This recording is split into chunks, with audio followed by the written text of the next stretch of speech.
Thanks for joining us. Now, as the search for 16 miners in Prestea, Nsuta in the Western region continues after more than 48 hours, our attention is once again drawn to the menace of illegal mining, which seems refusing to go away. The miners have been trapped in a pit said to be more than 80 meters deep for over 48 hours after a heavy downpour on Sunday. So far, one body has been recovered out of the 17 that were trapped.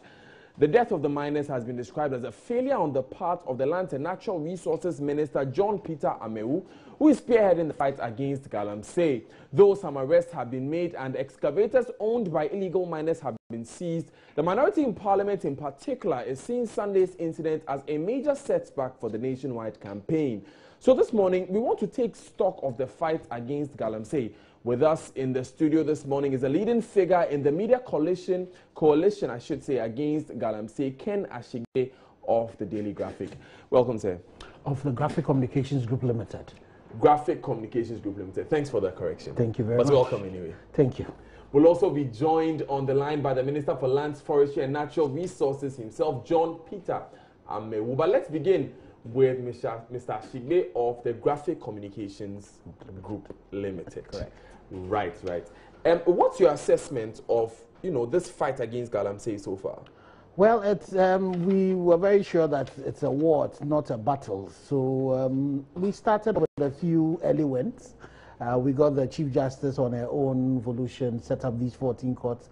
The challenge with that is that we're really not seeing the impact of these 14 courts. We've had the Ghana Water tell us that the turbidity of the water has improved.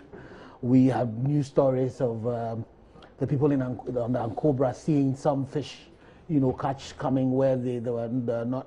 If you've driven around most of these Galamsey sites, the sites where you used to see of excavators being the pits are no more there. So there are some few wins, but then this issue that has happened, we all know that was bound to happen. So if you notice, last week Friday was a Red Friday, and as the promotion towards that, we were telling Ghanaians that we should not be deceived.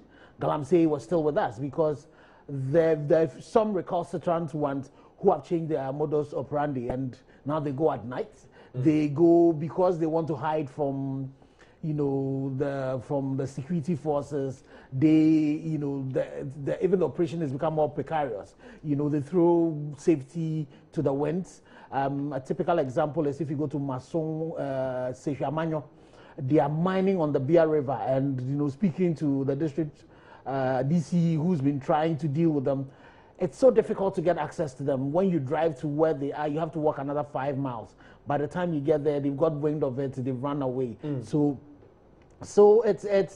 this was one of our fears, and really it was bound to happen because. So you are not surprised in any way? No, I'm worried about it, but I'm not surprised that it was, because we knew that these things were happening in terms of the information we're getting on the ground, and and even some arrests that have been made and all of that.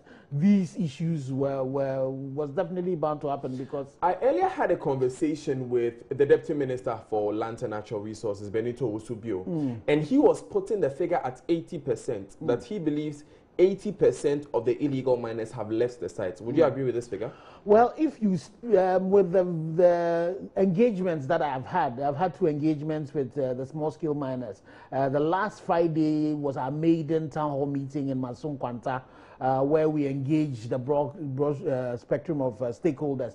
You can see that quite a lot of the people, even driving through Masong Kwanta, you can see a lot of the excavators that have been parked out. I don't have the data. I don't even have the baseline data for me to be able to determine what percentages have happened. But I know that quite a lot of them are out, and people are, some of even those who have licenses are disgruntled about it. Speaking to the villagers, we know that some, that priests who are even pastors who are complaining because I'm sure they are also not getting their collections because people and tithes and all of that. So that has happened, but definitely there's some of the people who currently, as we speak, in Dunkwao, there's some small legal mining still taking place at night. A lot of them are going at night. you know, the village where the president, His Excellency, comes from, you know, some of my staff are there. To Chebi in the eastern region. It's not this. It's I've forgotten the name. It's around the Chebi area, that particular village. You know, Sundays, you know, there were evidence of these people going onto the river, carrying their long shafts, you know, going to mine on the river. That is happening. So we know that it's still happening. And the solution to this is for the president to activate the plan that they have. At this stage, we need to get the security forces to get onto the ground. And the plan is to have these security forces on the ground for 1 whole year. They need to get onto the ground. They need to involve the licensed small-scale miners. They also have their task forces who are on the ground. They know where these illegal miners are, so that they would be able to, you know, arrest these people, prosecute them, and they will serve as a deterrent, you know, for the people who want to go. Because if we are not very quick at it, the minister says 80%, I cannot, you know, verify that or deny that. Most of these people who are out would then feel that, well, why are other people up there in the fields doing it and you're preventing us? So I think that this 14 or 18 people whose lives is the signal to the president that we cannot wait another day. We need to take action now. Right. So you've mentioned, and we'll try and get someone from the Ministry of Lands, Forestry and Natural Resources to, you know, for us to get from their point of view how far we have come. But you have been mentioning that there has been an improvement, basically.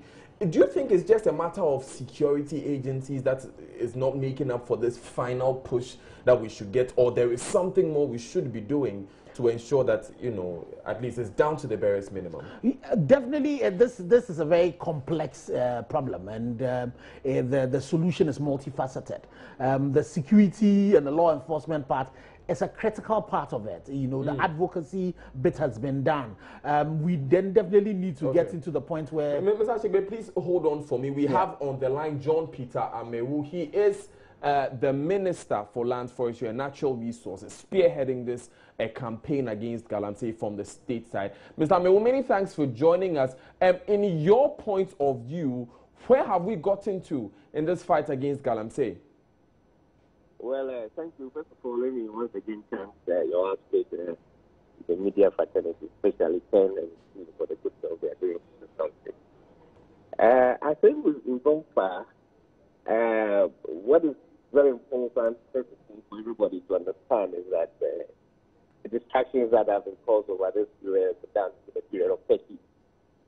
And then we have a 5-year period to address this problem. It's a problem not resolved within 1 year. And so the fight against Galamsey or the illicit mining is an ongoing activity. You don't expect people to source of the media, you know, involvement and the minister's involvement all of a sudden and separate from what they used to do for a year or so. So it's an ongoing. And I think we have been able to, you know, top level of success. Of course, it's not significant. More needs to be done. But I would like to say that where we've got it to is an ongoing. We've done quite a significant and ongoing activity. How do you measure this success, especially in the face of what just happened on Sunday? I have with me here a member of the media coalition, Mr. Ashigbe, who is saying that, of course, something like this was expected, looking at the extent of this Galamsey scourge. Yeah, as for the, you know, people getting trapped in the Galamsey state, you know, it's something that has been happening all across the world. You know, South Africa, most of the mature provinces that have had an experience in Galamsey state. Guys, you don't forget about 2 months ago, part of this country had a similar incident where I think about 8 people were... Mr. Amewu, if you can please speak up for us, we are finding it difficult to hear you. Yeah, hello. I'm saying that about 2 months ago in the Galamsey district, almost about 8 people were trapped in a pit. It was a blasting event, and the people died. This is about less than 8 weeks. And it is an occurrence that happens within the mining. It is just because we are not observing the environmental practices and the safety measures. We are not taking them into consideration seriously. And so this is until we begin to adhere strictly to safety measures in our mining practices. We should be expecting this. And that is why the sanitization of the system is very important. Unfortunately, lives are lost. And so long as lives are concerned, of course, we sympathize the various family. But it's something we should be able to stop and never allow it to happen again. These people are actually the people we call the kuli people, you know. They go in and then do their own thing, not necessarily applying the heavy moving equipment, the excavators, the dozers, the backhoes that we used to see on most of the sites. But they actually go underground. What they do is they blast and then they try to take the hard rock and extract the minerals. So it's a pure accident. It's an accident that, you know, they have not actually, they have undermined in terms of they underestimate, you know, the potentials of the plant. So sir, what do you see, what do you say to those who say this incident is a slap in your face, to use their expression? Well, I'm a sector minister responsible for mining and natural resources. Anything that happens in the sector, of course, I'm the first person, you know, I'm the head. So of course, it's a slap in my face. I agree with them. It's a slap on my face. As to whether it's my ignorance or my inability to be at the peak and to make sure that it's not done, at that one I'll not be able to. But so long as I'm responsible for the sector, of course, I should be able to accept all, you know, all faults and all errors that happen there. And that is why I'll also be, you know, very happy if they also listen to my voice sometimes. If all that listen to my voice and the voice of the media that do not do the best practices this way, I don't think it will happen. You know, it's like you have a son or a daughter that's so practice that, and you talk to him and he or she will not listen, and he goes and gets involved in an accident. It doesn't mean that you cannot, you know, consider that person as your son. So long as he's involved with that, he's not responsible to address the problem. So this is exactly what is happening. Right.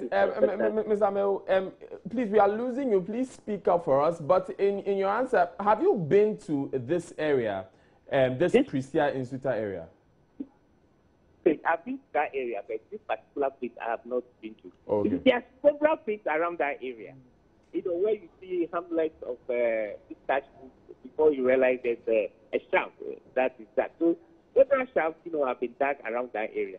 So this particular one I've not been able to, you know, to visit that side. But I've been to that area a number of times. Okay, so at what stage are we in the implementation of the 5-year plan that you referred to earlier? To you know, my deputy minister is currently at the site. You know, he's trying to recover some of the bodies. Yesterday, they managed to pull out one body. We understand there are about 17 of them. One out now. The process is still ongoing. Deputy minister has been there for the past 3 weeks. So we expect to see that by the close of today, we should be able to recover more. But what of the 5-year plan? 5-year plan, which is the MMSP, the draft proposal, the draft has been completely, you know, designed. On the 19th of this month, we are meeting at 2 months, where we're having a broader statement that engagement, you know, to buy into it, to make a final document, to be launched somewhere on the 27th or 28th of this month. So we've gone very far on the MMIP as a project. The Australian High Commission is seriously championing that, you know, something like that. So we expected that this plan actually will come in as a policy guide, you know, to stimulate the mining. So finally, a lot of the indigents in the area are saying that perhaps we should have had these alternative livelihood plans in place before sending them away from the sites, because a lot of the youth now are not unacceptable, and nobody will accept that. This is not to everything now. There's a lot of they go to Mali. They are people. And the people are not saying that we will engage in illegality because we have not prepared as livelihood should not be an alternative for doing the wrong thing. I mean, you can't say that because, you know, people are not engaged in business, they should be doing unlawful, you know. No, we will not do that. So that cannot prepare. We need to stop whatever they are doing. If they agree that they're going to stop the illegality, then of course engage them in a more, you know, lucrative and a more acceptable livelihood. Right. The livelihood cannot be a prerequisite for engaging in illegality. No, that cannot be acceptable at all. Right. Thank you very much, Mr. Ameu, for joining us. Let me come back to the studio here with Mr. Ashigbe. You've heard, apparently there's going to be a launch on the 28th of July, and work is ongoing in the implementation of the 5-year plan. Are you satisfied with what you're hearing? Well, we're waiting for the plan, because for us in the media, one of the critical things we need to do is to get access to this plan, so that when you sit, you are able to interrogate it to see who is supposed to do what, when are they supposed to do it, what is the impact of that, is it going in the right direction? So the broad strokes, in the engagement with the Minister for Information, the leader for the interministerial group, the Minister for Environment, and then with the President himself. We know of the elements within this plan. We know that, even in this month, there's supposed to be some training for some small-scale miners in sustainable mining, and then some journalists as well. All of these are going to happen, but we need to get access to the plan, and it's good that the Minister has put a date to it. We're waiting for that plan to come so that we would be able to police it. But critically in all of this is also there are a few challenges that are happening. I sometimes get worried when you don't hear the Ministry for Water Resources, sanitation. Because you see, when it comes to now a lot of the Galamsey that's happening, apart from these pits, a lot of them is happening on the water bodies. What are they doing themselves? We're not hearing them also speak, And then there was an issue. There's also one of the weaknesses in the system where the prosecution and the police people who are involved. A typical case in point is when, these 5 Chinese were arrested somewhere in Tuntukuru. Well, Mr. Ashibe, let me just let listeners and viewers know that we are monitoring the minority press conference in Parliament on the bust issue. We will be taking you live there whilst we are having this conversation with Mr. Ashibe. So please go ahead, but just be informed that I may be breaking news. That's fine. So what I'm just saying is that one of the weaknesses is even the police and the prosecutors who are going to be prosecuting these cases. A typical case in point is when this lady and 4 Chinese people were arrested. Right. The ruling of the High Court judge in granting them bail virtually said that the prosecutors had not done a good job, that the facts that they had brought to court did not, tally with the charges that... And even before that, they were taken on grounds of immigration. Exactly, and Occupy Ghana had to come in. Petition before. And even now, what we've done is, after they were released on bail, we got information that they had gone back to the crime scene. And and they were tampering with, some of these excavators. These are supposed to be exhibits. And under the Minerals and Mining Act, if these people are successfully prosecuted, you're expecting that the government is going to confiscate this. And then you allow these people to go back there. And so we have even petitioned the IGP. We copied the Attorney General, we copied the Minister for Lands. It's only the Minister for Lands who has acknowledged receipt. The IGP has not even acknowledged receipt. So all of the players, except on this particular issue, and the AG, we've also not heard from them. All these particular players have a role to play. Otherwise, this fight really will not be able to win. From the way the narrative is going on, and I get the feeling from what you're telling me, it's becoming sort of John Peter Mewu, Ministry of Lands against the world. Well, we've heard the president also speak. I know that we've met the Minister for Environment, as well, and we know the work he's also doing. So there seems to be some work going. Definitely he's spearheading it, and I think he's done a great job at it. We need the rest of his team. Typically, your Professor, the Minister for Environment, is not a talker, but he's a doer. You know what I mean? And in our interaction with him, we've seen some of the things that he's doing. But we need other people within the chain to work. The police people definitely need to be up and doing. The Seshi Emmanuel thing I'm talking to you about, the district chief executive contacted the district police commanders to help. They said it's a new district. They have only 17 men. He went to the divisional commander. As we speak, I'm not too sure that they've been able to deal with these people who are on the bear. So the police people have the roles to play. When we went to the Mason Kwanta, the immigration people who came there were saying to us that in Wasa Kropong, these foreigners that we see there are no more there. The place is called Wasa Shanghai. Exactly. And I was telling him that, from the intelligence we get, our reporters get, they are still there. So we need the immigration people also to be up, in doing. Okay, so Mr. Ashibe, finally, what will be the next step for the coalition itself?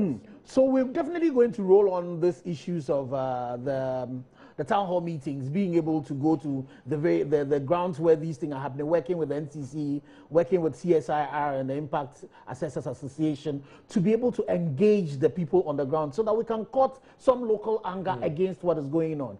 And then critically in all of this, we need to cut the oxygen to this. And it is the Ghanaian, the big-time Ghanaians who are behind this thing, who there's somebody definitely, and there will be a Ghanaian who is benefiting from these people who are in the minds.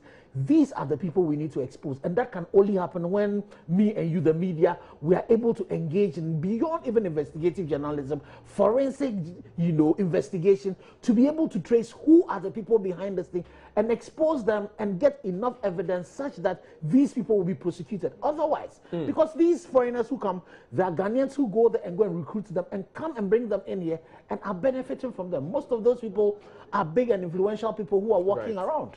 Thank you very much, Mr. Ken Ashigbe, for your time. He is with the Graphic Communications Group Limited. He is also a member of the Media Coalition Against Galamsey. The hashtag is No to Galamsey.